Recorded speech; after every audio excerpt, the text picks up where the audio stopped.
but they were going down the list of things that Gucci Mane and Snoop Dogg did to their wives, and how they just stuck it out with them, and how they're true ride or dies. Now, I've always said before, why do I need to ride with you, and why am I dying? I've always said that. Queen and Slim is actually Queen and Slim. I don't need to do that. But all that to say, because I said before, we've talked about protecting Black women physically, right? What does it mean, and what does it look like to protect Black women emotionally? Yeah. I feel like there's a disconnect when it comes to Black men and Black women, especially our generation, when it comes to being vulnerable with one another, being able to share emotions and talk about real things beyond, oh, I'm gonna stick up for you, I'm gonna beat this person up if they mess with you.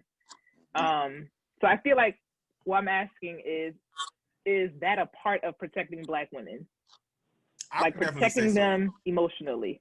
Yeah, I mean, emotionally goes hand in hand, because I mean, you can't look good on the outside if you are literally torn up on the inside. And it doesn't make you any lesser of a man to encourage or just to hear. Absolutely. I think the emotional aspect of protecting Black women is just as important, if not more important, than the physical, protect Black women, right? Because, that's something that we're going to do, right? Nobody's going to mess with mama, grandma, sister. Growing up, what? Sister said somebody did what?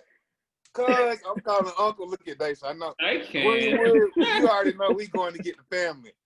And we coming with it. But that's cool, right? But like, when it's time for that man then to join in with this woman and become one, right? Can you, like y'all said, be vulnerable? And I think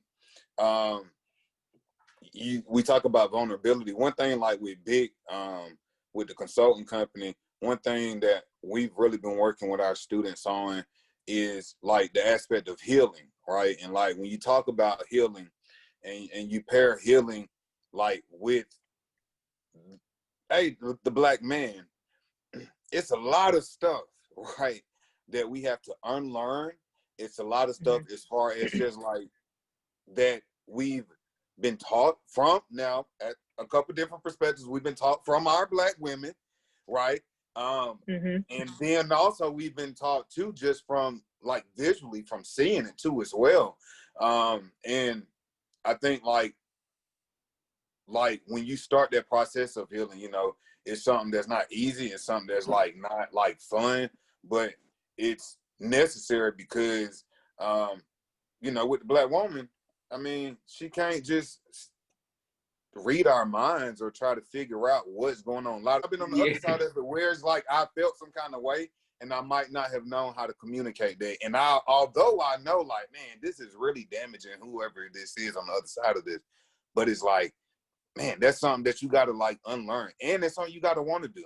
So, I mean, it's just as important, but from a Black man's perspective and just looking historically at the Black man too, it's something that's learned, and it's something like, I mean, it's something that I encourage everybody, like, it's something that we have to do, because just to be a better person, just to communicate with people, even just not even relationship wise, but just out in general in the world and stuff, like it's necessary.